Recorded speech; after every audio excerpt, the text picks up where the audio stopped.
प्रेरित काल बिंध गिरी जाय भयो मैं ब्याल। उन प्रयास बिन सो तनु तजऊ गए कछु काल। जोई तनु धरऊ तजऊ पुनि अनायास हरि जान। जिमनु तन पट पहिरई नर परिहरई पुराण। शिव राखी श्रुति नीति अरु मैं नहीं पावा क्लेश। यही विधि धरऊं विविधि तनु ज्ञान न गयो खगेश। त्रिजगदेव नर जोई तनु धरऊं तह तह राम भजन अनुसरऊं। एक सूल मोहि बिसरन काऊ गुर कर कोमल सील सुभाऊ। चरम देह द्विज कह मैं पाई सुर दुर्लभ पुराण श्रुति गाई। खेलऊं तहूँ बाल कन्ह मेला करऊं सकल रघुनायक लीला।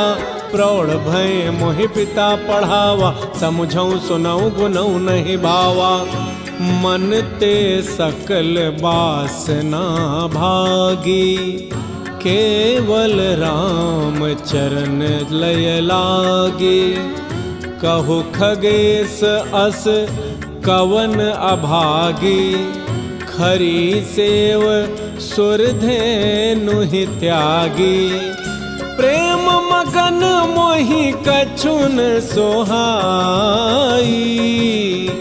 हार्यो पिता पढ़ाए पढ़ाई। भय काल बस जब पितु माता मैं बन गयूं भजन जन त्राता। जह जह विपिन मुनीश्वर पावऊं आश्रम जाई जाई सिरुनावऊं। बूझऊं तिन्हि राम गुण गाहा कहहि सुनऊं हर्षित खगनाहा। सुनत फिरऊं हरि गुण अनुवादा अव्याहत गति शंभु प्रसादा। छोटी त्रिविधि ईशना गाढ़ी एक लालसा और अति बाढ़ी। राम चरण बारिज जब देखूं तब निज जन्म सफल करि लेखूं। जेहि पूछूं सोई मुनि अस कहई ईश्वर सर्वभूतमय अहई। निर्गुण मत नहीं मोहि सोहाई सगुण ब्रह्म रति उर अधिकाई।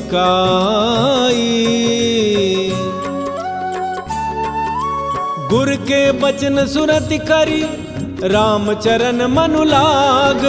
रघुपति जस गावत फिरऊं छन छन नव अनुराग।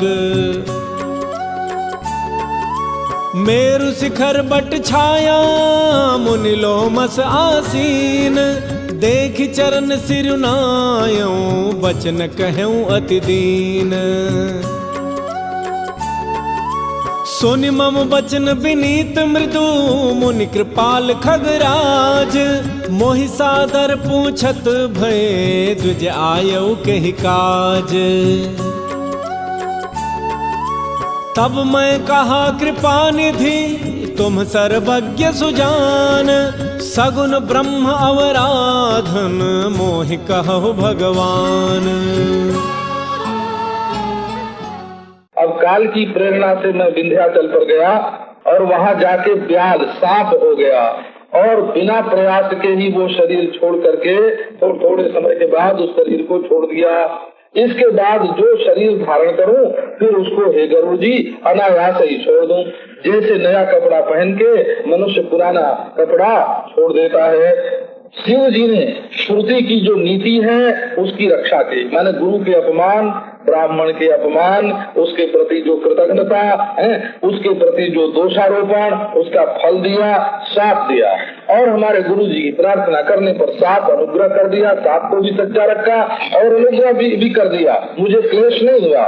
इस प्रकार मैंने नाना प्रकार के शरीर धारण किए, लेकिन हे गरुड़ जी मेरा ज्ञान नहीं गया। ये कहते हैं कि तिर्जग जोनी, तिर्जग माने तिर्जग जोनी हो, पशु पक्षी की जोनी, देवता मनुष्य, जो शरीर मुझे मिले वहाँ वहाँ मैं राम भगवान का भजन करूं।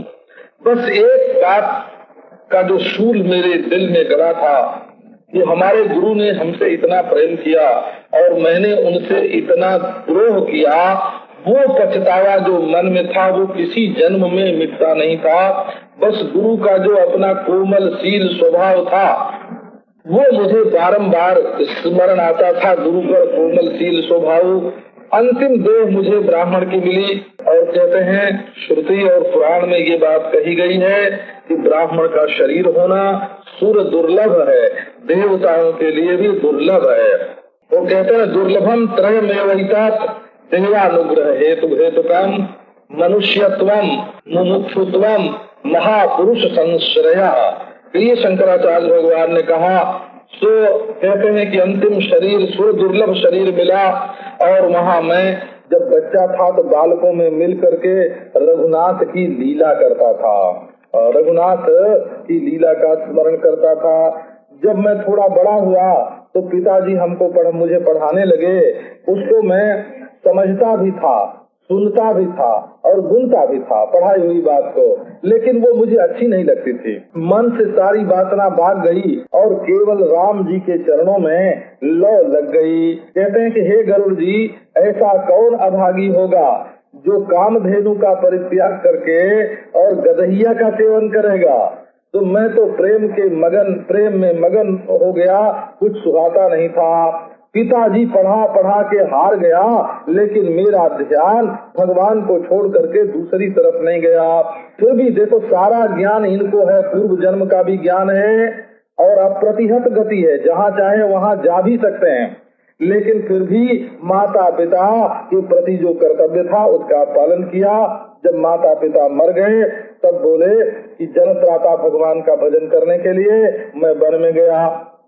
अब वहाँ वन में जहाँ जहाँ मुनीश्वर मिलते थे उनके आश्रम में जा करके सबको सिर झुकाता था।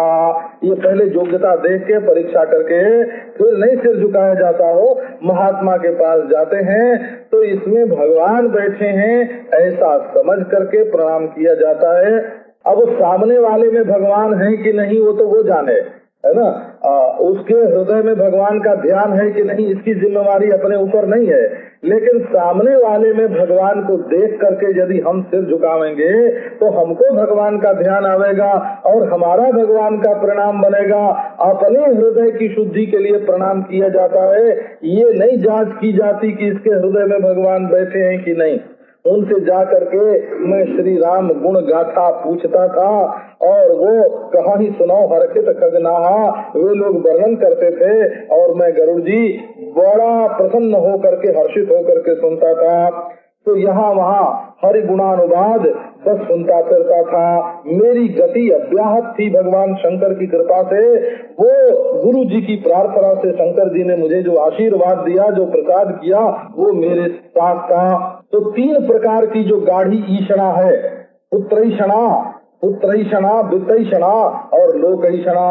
स्त्री की इच्छा और लोक परलोक की इच्छा, लोकैषणा, पुत्रैषणा और वित्तैषणा और धन की इच्छा। पुत्रैषणा माने काम हो और वित्तैषणा माने लोक और लोकैषणा माने यश कीर्ति प्रतिष्ठा की इच्छा। लोकैषणा, पुत्रैषणा, वित्तैषणा। कहीं को छोड़ करके महाराज अब ये छूट गई और एक लालसा अपने हृदय में बड़ी, एक लालसा बस मन महदारूं, बंसी बट कालिंदी तट नट नागर नवल निहारूं। एक लालसा मन में धारूं, एक लालसा मन में बढ़ गई। ये निश्चय हुआ कि जब पहले राम चरण कमल का दर्शन कर लूंगा तब मैं अपने जन्म को सफल मानूंगा। जब तक भगवान का दर्शन नहीं होगा तब तक मैं अपने जन्म को सफल नहीं मानूंगा। अब जिस मुनि के पास में जा करके पूछता वो बस यही कहे कि ईश्वर जो है वो तो सर्वभूतमय है। ये जितने घड़े हैं और कुल्हड़ हैं और परई हैं और खपरेल हैं, ये सब मृणमय हैं, मिट्टी से बने हुए हैं। तो सब में मिट्टी रूप जैसे मिट्टी है व्याप्त, वैसे संपूर्ण विश्व में परमात्मा परिपूर्ण है। वही सबका अभिन्न निमित्तोपादान विवर्ती कारण, विवर्ती अभिन्न निमित्तोपादान कारण है, उसके सिवाय दूसरी कोई चीज ही नहीं है। अब ये जो निर्गुण मत है वो मुझे भावे नहीं, मेरी रुचि नहीं थी उसमें, और हृदय में सगुण ब्रह्म के प्रति अत्यंत रुचि थी। अब गुरु के वचन याद आ गए और रामचंद्र के चरणों में मन लग गया, क्योंकि गुरु जी ने कहा था ना कि सबका फल यही है कि रामचंद्र के चरणों में प्रेम हो। शंकर जी की पूजा का भी यही फल है कि भगवान राम के चरणों में प्रेम हो। तो वहाँ मन लग गया। अब मैं रघुपति का जस गाता फिरूं और क्षण क्षण में नवीन अनुराग हो। तो अब गति तो अव्याहत थी ही, सब जगह जा ही सकते थे। मेरू पर्वत के शिखर पर गया, वहाँ देखा बड़ की छाया में लोमस मुनि बैठे हुए हैं। लोमस इसलिए उनका नाम है वो कि उनके शरीर में बड़े बड़े रोए हैं, और कहते हैं कि जब एक बार प्रलय होता है तब उनका एक रोआ टूट के गिर पड़ता है बस। और अभी तो उनका शरीर रोमों से भरा हुआ है। इतनी बड़ी लोमस जी महाराज की उम्र, तो उनको देख करके उनके चरणों में सिर झुकाया और बहुत दीन वचन उनसे कहा। मेरे विनीत और मृदु वचन सुन करके हे खगराज, वो कृपाल जो मुनि हैं, वो बड़े आदर से मुझसे पूछने लगे कि हे द्विज, तुम किस कारण आए हो? आए हो द्विज के ही काज। तब मैंने कहा कि हे कृपानिधि, तुम सर्वज्ञ हो और सुजान हो। हे भगवान, मुझे सगुण ब्रह्म की आराधना आप कृपा करके सुनाओ, ये प्रार्थना मैंने उनसे की। अब ये देखो, लोमस ऋषि के मुंह से पहले ही इनके ब्राह्मण के लिए द्विज शब्द निकला ना, द्विज। तो जब साप दे दिया ना, तब भी कौवई होने का साप दिया हो। वो द्विजपना जो है ना, वो पक्षी में भी अनुवृत्त रहा। एक बार जिसके लिए द्विज शब्द निकल गया, क्रोध करके साप देने पर भी वो द्विजता बनी रही। तब मुनीस रघुपति गुण गाथा, कहे कछुक साधर खगनाथा। ब्रह्म ज्ञान रत मुनि विज्ञानी, मोहि परम अधिकारी जानी। लागे कर्ण ब्रह्म उपदेशा, अज अद्वैत अगुण हृदयेसा। अकल अनीह अनाम अरूपा, अनुभव गम्य अखंड अनूपा। मन गोतीत अमल अविनाशी, निर्विकार निरवधि सुख राशि। सोतय ताहि तो ही नहीं भेदा, बार बीच इव गावहि वेदा। विविधि भांति मोहि मुनि समुझावा, निर्गुण मत मम हृदय न आवा।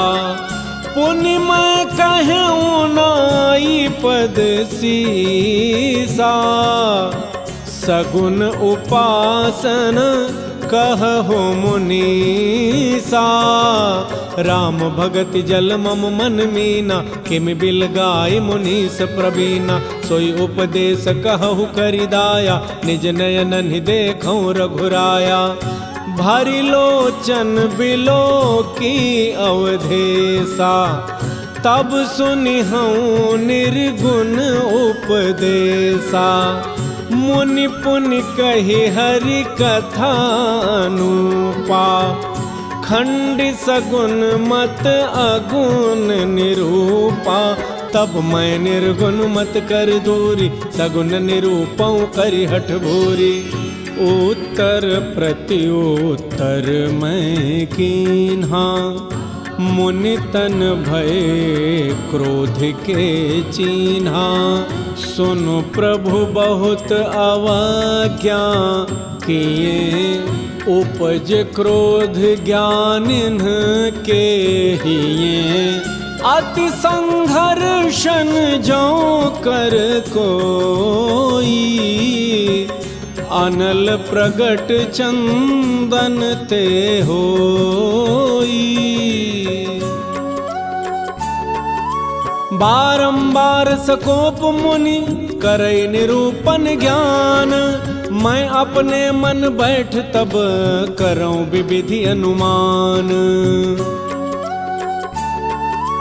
क्रोध की द्वैत बुद्धि बिनु, द्वैत की बिनु अज्ञान, माया बस परिछिन्न जड़ जीव की ईश समान। अब कहते हैं कि जब मैंने उनसे प्रार्थना की कि सगुण ब्रह्म की आराधना आप सुनाओ, तब वो जो मुनीश्वर लोमश जी हैं उन्होंने बड़े आदर के साथ गरुड़ जी कुछ रघुपति गुण गाथा का वर्णन किया, क्योंकि वो तो अनंत है, संपूर्ण का तो वर्णन नहीं हो सकता। लेकिन वे मुनि तो बड़े ब्रह्मज्ञानी थे, ब्रह्मज्ञान रत थे और विज्ञानी थे, बड़े मुनि थे। उन्होंने देखा कि ये साधन चतुष्टय संपन्न, इसको विवेक भी है, वैराग्य भी है और समदमादि संपत्ति भी है, मुमुक्षा भी है, तो मुझे परम अधिकारी जान करके उन्होंने ब्रह्म का उपदेश मेरे लिए प्रारंभ किया। लागे करन ब्रह्म उपदेशा, ब्रह्म का उपदेश करने लगे वे। कैसा ब्रह्म है कि बोले अद्वैत गुण हृदय सा, वो जो है अजन्मा है, जन्म मरण उसमें नहीं है, अद्वैत है, उसके सिवाय दूसरी कोई वस्तु नहीं है, और गुण है ना, उसमें गुण गुणी भाव नहीं है, तो उसमें त्रिगुण जो हैं उनका लेश भी नहीं है, और वो सबके हृदय में रह करके हृदय के दोष गुणों से अस्पृष्ट हृदयेश्वर है। अकल, उसमें 16 कला नहीं है, वो पुरुष 16 कला वाला पुरुष नहीं है, वो सगुण पुरुष नहीं है, निर्गुण है, अकल है। और अनीय है, उसमें कोई इच्छा नहीं है। अनामय रूपा, उसमें नाम नहीं है, रूप नहीं है।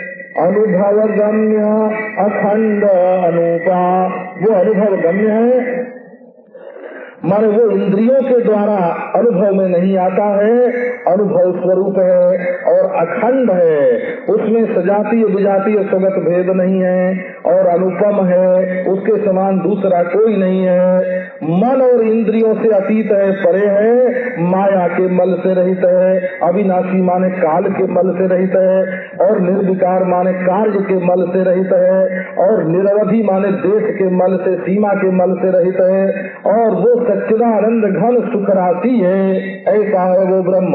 और सो तय, ये तत्वमसि महावाक्य है, सो तय ताही तो ही नहीं भेदा, वो तू है और तुम में और उसमें किसी प्रकार का भेद नहीं है।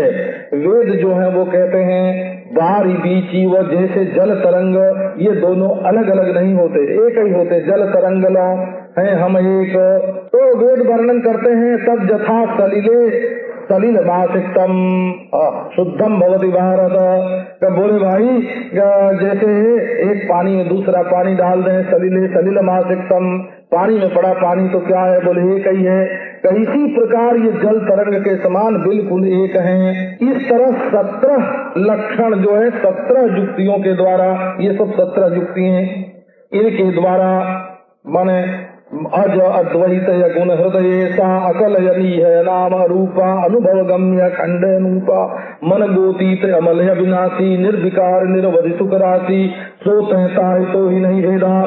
ऐसी महाराज उन्होंने समझाया विविध प्रकार से, लेकिन मेरे हृदय में निर्गुण मत नहीं आया। इसका मतलब है कि मेरी रुचि नहीं हुई। ये जो अद्वैत वेदांत है ये केवल साधन चतुष्टय संपन्न होने से ही आ जाए हृदय में, ऐसा नहीं होता। विपर्जय में यदि दुराग्रह हो गए, विपर्जय में दुराग्रह माने अपने को परिच्छिन्न मानने का यदि दुराग्रह हो गए कि मैं तो परिच्छिन्न नहीं हूँ, मैं तो कभी पूर्ण हो ही नहीं सकता, ऐसा यदि दुराग्रह चित्त में हो गए तो बहुत समझाने पर भी नहीं आता है। तो फिर मैंने उनके चरणों में सिर झुका करके कहा कि हे मुनीश्वर आप सगुण की उपासना बताइए, क्योंकि राम भक्ति जो है वो जल है और मेरा मन जो है वो मछली है।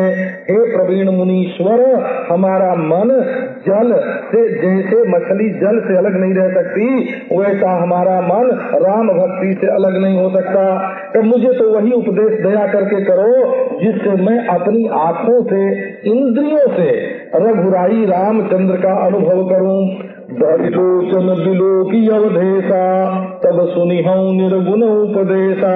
पहले आंख भर के अवधेश्वर भगवान श्री रामचंद्र का दर्शन कर लूंगा, तब निर्गुण का उपदेश श्रवण करूंगा।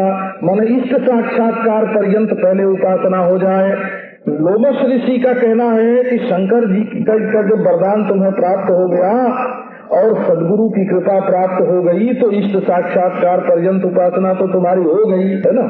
अब तुम तत्व ज्ञान के अधिकारी हो, पर इनको अपने गुरु का ये उपदेश स्मरण है कि शंकर जी की उपासना का फल है रामचंद्र की भक्ति, तो इष्ट देव तो हमारे हो गए रामचंद्र। तो जब तक रामचंद्र का दर्शन न हो जाए इन्हीं आंखों से, तब तक निर्गुण उपदेश हमको नहीं सुनना चाहिए। तब सुनी हो निर्गुण उपदेशा। मैं भी स्वामी जी के पास पहले गया ना, तो उन्होंने कहा क्या हो तुम निर्गुण उपदेश के अधिकारी हो, सुनो पंचदशी। मैंने कहा भरी लोचन बिलोकी अवधेशा तब सुनी हो निर्गुण उपदेशा। पहले इष्ट साक्षात्कार पर्यंत उपासना हो जाए, सगुण ईश्वर का दर्शन हो जाए, तब हम निर्गुण का ज्ञान प्राप्त करेंगे। अब पुनी कई हर उन्होंने तो मान लिया हो, तुरंत ही मान ली ये बात, ये ऐसा ही सही है ना। लो मंत्र और करो जप, कदे तो दर्शन होता है श्री कृष्ण का। ऐसे बड़े वीर पुरुष थे हो, महावीर थे। मुनि कही हरि कथा अनुपा। फिर मुनि ने भगवान की अनुपम कथा कही और सगुण मत का खंडन करके उन्होंने निर्गुण का निरूपण किया, और तब मैंने निर्गुण मत का खंडन कर दिया और बहुत हट करके सगुण का मैंने निरूपण किया। ये अपना इसमें थोड़ा जो है ना, देखो इशारे से अपना दोष भी मंजूर करते हैं बोला। सगुण निरूप्यों करी हठ भूरी हट करके मैंने सगुण का निरूपण, क्योंकि गुरु जी को निर्दोष भी तो बताना है ना साथ साथ। तो मैं जिद करता था, युक्तियों की जगह शास्त्र की जगह मैं जिद कर बैठता था। इस प्रकार मैंने उत्तर प्रत्युत्तर किया। अब तो लोमश मुनि के शरीर पर महाराज क्रोध के चिन्ह उदय हो गए, क्योंकि सुनो प्रभु गरुड़ जी बहुत अवज्ञा करने पर ज्ञानी के हृदय में भी क्रोध उपज जाता है। गोस्वामी तुलसीदास जी का सिद्धांत यह है कि ज्ञानी मूढ़न कोई जे जब जस रघुपति करही सो तस ते क्षण होई। ये जो शरीर है, स्थूल शरीर, सूक्ष्म शरीर, कारण शरीर, इनका नियंता ईश्वर है।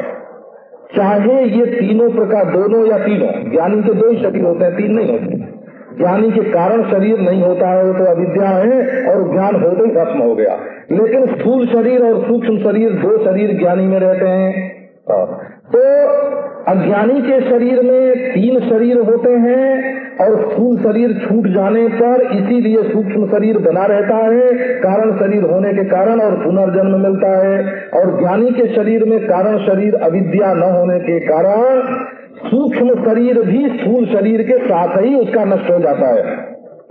लेकिन जब तक ये दोनों रहते हैं तब तक जैसे अज्ञानी के शरीर का नियंत्रण, इंद्रिय का नियंत्रण ईश्वर करता है, वैसे ज्ञानी के शरीर का नियंत्रण भी वही करता है। तो जब ईश्वर चाहता है, अज्ञानी को क्रोध आता है अपनी वासना से और ज्ञानी को क्रोध आता है ईश्वर की प्रेरणा से। जिसका मंगल करना होता है, कल्याण करना होता है, उसके लिए महाराज ज्ञानी के हृदय में क्रोध आता है। तो अति संकर्षण कर जो कोई, यदि बड़ा भारी कोई संघर्ष करे तो चंदन से भी अग्नि प्रकट हो जाता है। अब तो महाराज बारंबार क्रोध करके मुनि जो है वो ज्ञान का निरूपण करें और मैं तब बैठ करके अपने मन में विविध प्रकार का अनुमान करूं। अब देखो कैसे ये जीव है ना, ये जीव जो है वो किस तरह से जीव है, ब्रह्म नहीं है। इसकी युक्ति अपने मन में ये सोचते हैं, क्रोध की द्वैत बुद्धि बिनु, अगर द्वैत बुद्धि नहीं होती तो क्रोध किस पर आता। असल में अविद्या का नाश हो जाने के बाद जो अंतःकरण रहता है, उस अंतःकरण में बाधितानुवृत्ति से, संस्कार से द्वैत बुद्धि भी रहती है।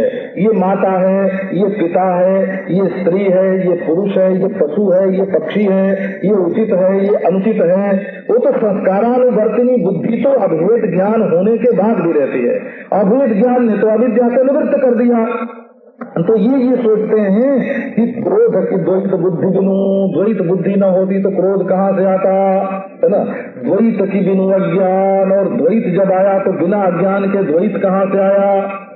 तो अब ये देखो, जीव जो है वो ब्रह्म नहीं है, क्यों बोले द्वैत इसके अंदर क्रोध है, इसकी एक युक्ति हुई, कहीं इसके अंदर द्वैत बुद्धि है, ये दूसरी युक्ति हुई, इसके अंदर अज्ञान है, ये तीसरी युक्ति हुई, माया बस परिच्छिन्न जड़, ये तो माया का खिलौना है, चौथी युक्ति हुई, ये परिच्छिन्न है, ये जड़ है। तो ऐसा जो जीव है वो क्या ईश के समान हो सकता है। एक बार उड़िया बाबा जी महाराज से किसी ने पूछा कि महाराज जीव भला ईश्वर कैसे हो सकता है। गोस्वामी जी कहते हैं जीव की ईश समान। तो बोले बाबा कि हम कब कहते हैं कि जीव ईश्वर है। उड़िया बाबा जी बोले कि हमने तो कभी कहा नहीं कि जीव ईश्वर है। तो बोले तब आप क्या अद्वैत का निरूपण करते हैं। तो हम कहते हैं बाबा कर्ता भोक्ता परिच्छिन्न संसारी को जीव बोलते हैं, और अकर्ता अभोक्ता अपरिच्छिन्न असंसारी परिपूर्ण अविनाशी को, है ना, आत्मा बोलते हैं बोला। तो जो जीव साक्षी है और जो ईश्वर साक्षी है, जो जीवाधिष्ठान है और जो ईश्वराधिष्ठान है, ईश्वर तो माया जितनी दूर तक ब्रह्म में है उतनी दूर तक ईश्वर, है ना, और अंतःकरण जितनी दूर तक ब्रह्म में उतनी दूर तक जीव।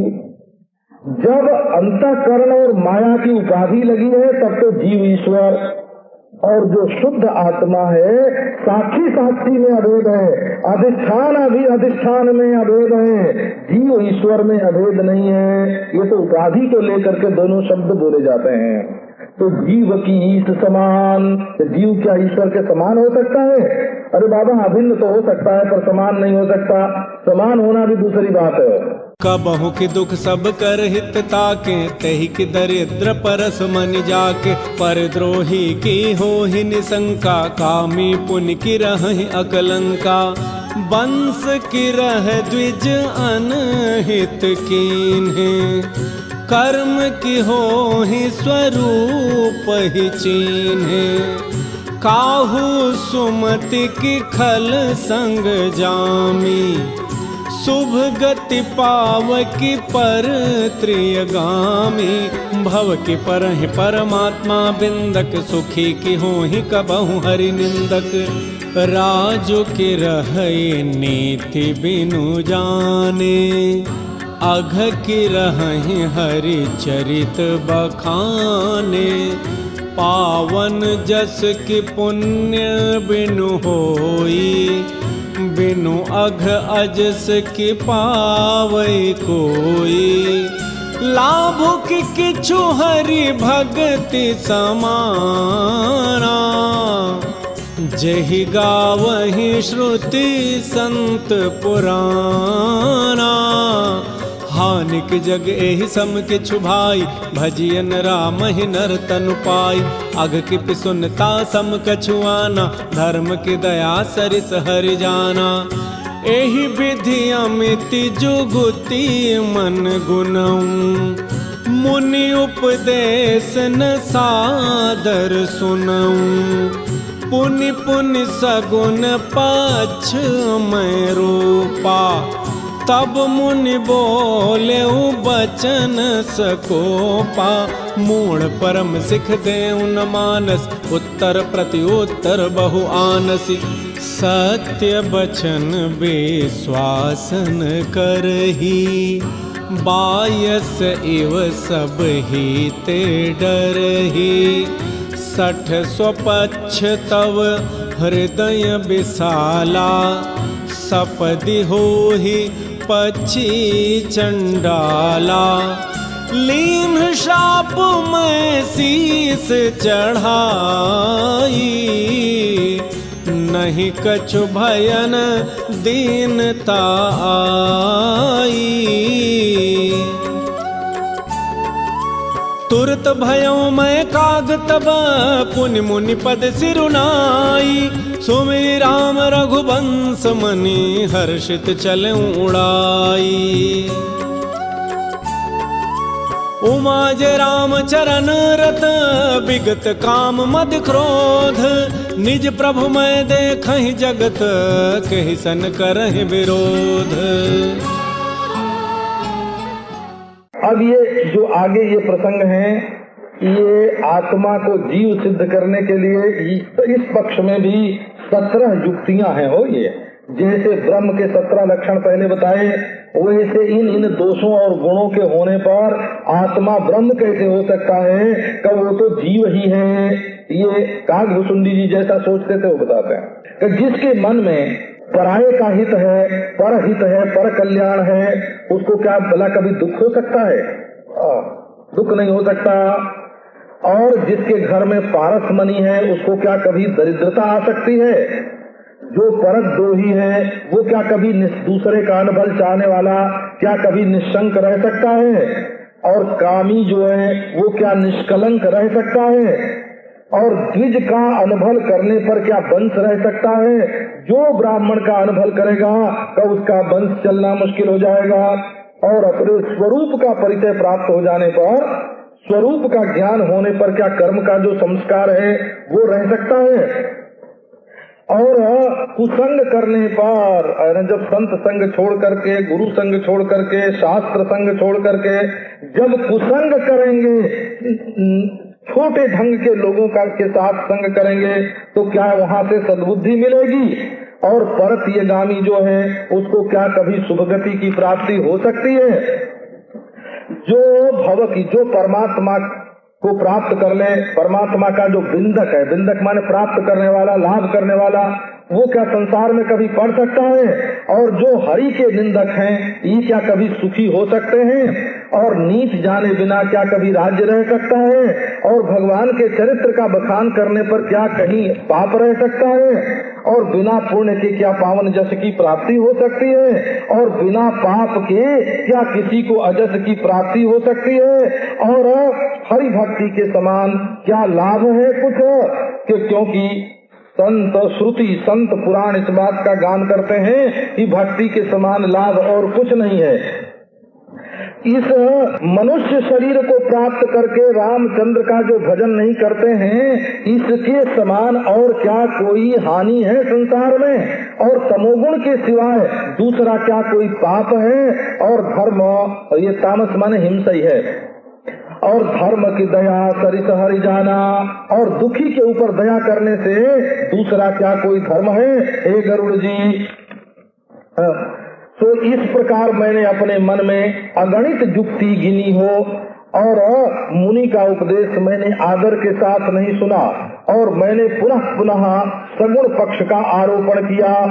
अब मुनि को आ गया क्रोध, और वो क्रोध करके सकोप हो करके बोले, अरे वो मूढ़ा, मैं तुझे सबसे बढ़िया जो शिक्षा है वो दे रहा हूँ, और तू मानता नहीं है, और बहुत उत्तर प्रत्युत्तर ढूंढ ढूंढ के निकाल ले आता है।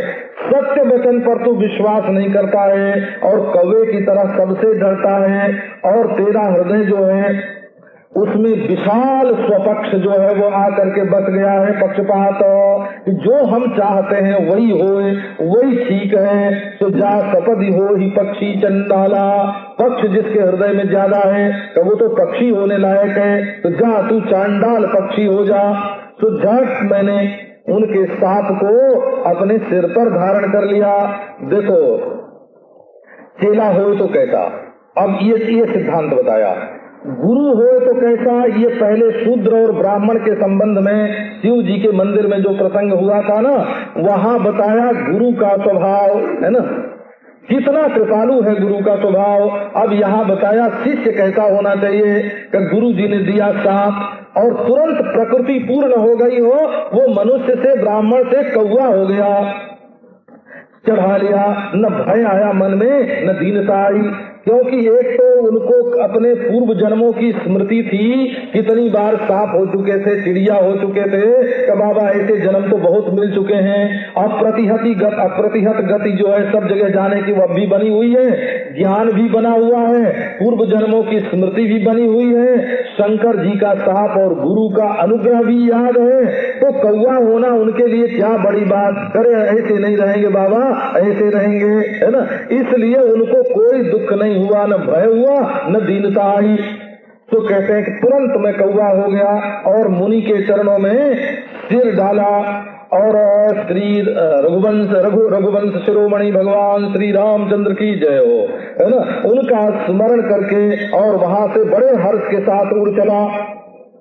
बात यह है उमा, शंकर जी कहते हैं कि जो रामचंद्र के चरणों में प्रेम रखते हैं और जो काम मद क्रोध से अलग हैं, वो तो सारे जगत को प्रभुमय देखते हैं। जैसे ब्राह्मण का शरीर प्रभुमय है, वैसे कौवे का शरीर प्रभुमय है।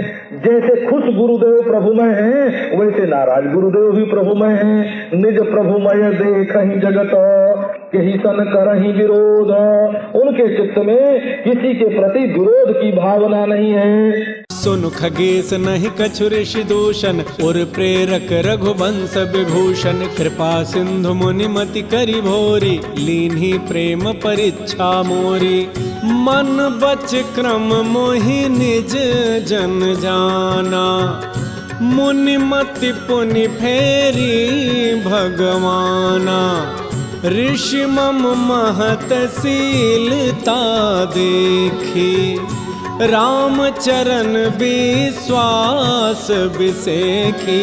अति विस्मय पुनि पुनि पछिताई, सादर मुनि मोहिलीन बोलाई। मम परितोष विविधि विधि कीन्हा, हर्षित राम मंत्र तब दीन्हा। बालक रूप राम कर ध्याना, कहे मोहि मुनि कृपा निधाना। सुंदर सुखद मोहि अति भावा, सो प्रथम ही मैं तुम्हें सुनावा। मुनि मोहि कछुक काल तह राखा, रामचरित मानस तब भाखा। सादर मोहि यह कथा सुनाई, पुनि बोले मुनि गिरा सुहाई। रामचरित सरगुप्त सुहावा, शंभु प्रसाद तात मैं पावा। तोहि निज भगत राम कर जानी, ताते मैं सब कहूँ बखानी। राम भगत जिनके उर नाही, कबहुन तात कहिय तिन्ह पाहि। मुनि मोहि विविधि भांति समुझावा, मैं सप्रेम मुनि पद सिरुनावा। निज कर कमल परसि मम सीसा, हर्षित आशीष दीन मुनीसा। राम भगति अबिरल उर तोरे, बसी सदा प्रसाद अब मोरे। सदा राम प्रिय हो तुम, शुभ गुण भवन अमान। काम रूप इच्छा मरण, ज्ञान विराग निधान। जहि आश्रम तुम बसब पुनि, सुमिरत श्री भगवंत।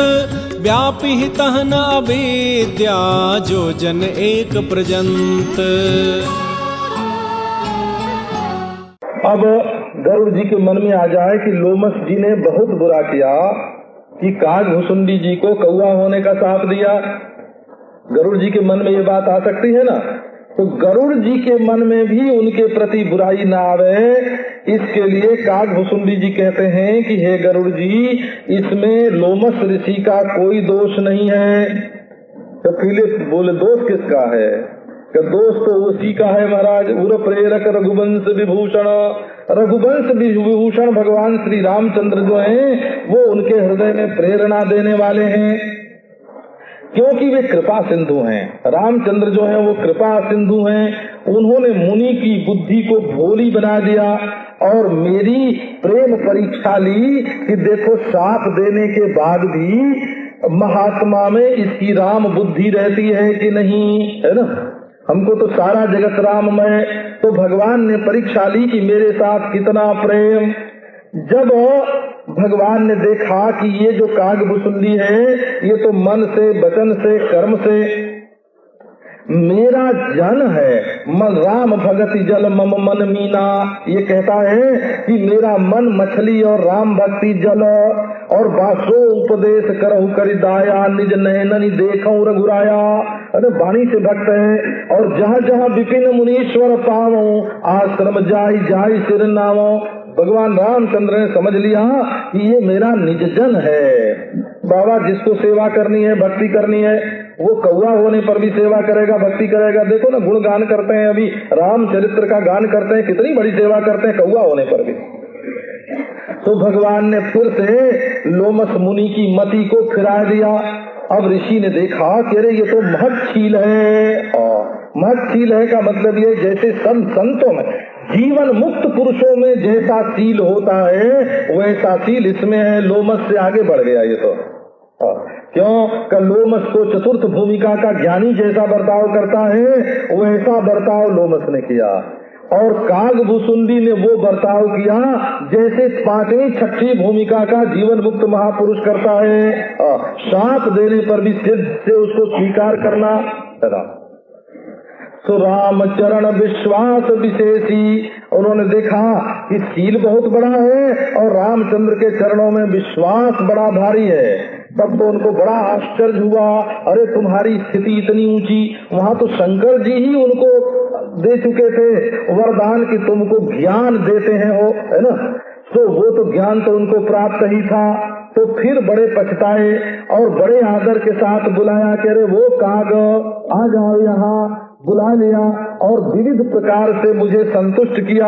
और फिर हर्षित हो करके उन्होंने मुझे राम मंत्र दिया और बालक रूप राम का ध्यान बताया, क्योंकि वो जो मुनि थे वो कृपा निधान थे, उन्होंने ऐसा कहा।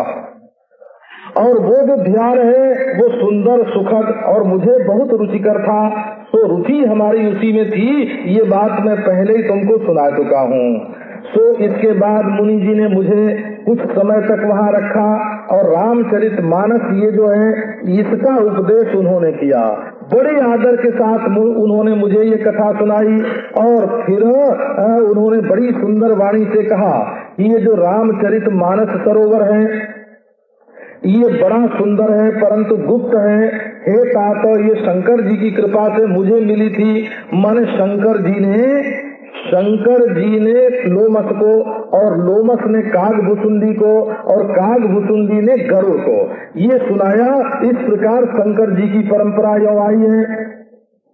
तो उन्होंने तुमको राम भगवान का निज भक्त जान करके आश्रम में तुम निवास करोगे। भगवान का स्मरण करते हुए श्री सीता रामचंद्र भगवान का स्मरण करते हुए जिस आश्रम में तुम निवास करोगे वहाँ 1 योजन पर्यंत अविद्या की व्याप्ति नहीं होगी।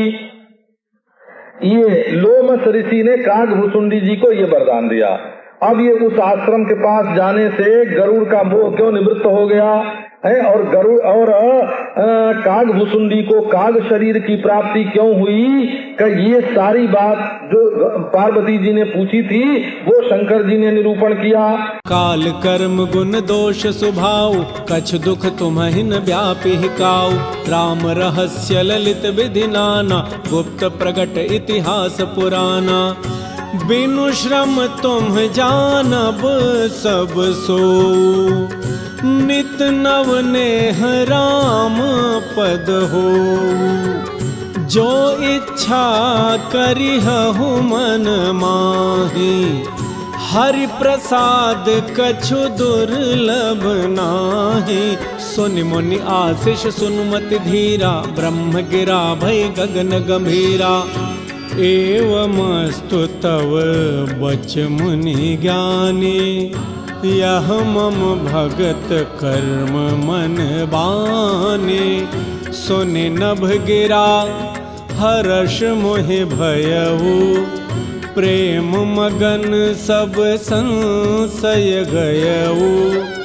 कर बिनती मुनि आय सुपाई, पद सरोज पुनि पुनि सिरुनाई।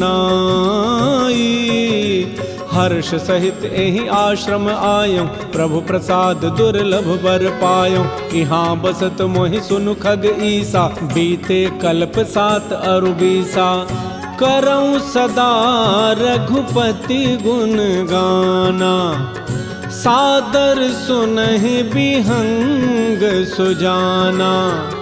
जब जब अवधपुरी रघुबीरा, धरहि भगत हित मनुज शरीरा।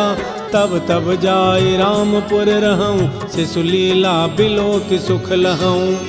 पुनि उर राखी राम शिशु रूपा, निज आश्रम आवऊं खग भूपा। कथा सकल मैं तुम्हि सुनाई, काग देह जेहि कारण पाई। कहियो तात सब प्रश्न तुम्हारी, राम भगति महिमा अति भारी।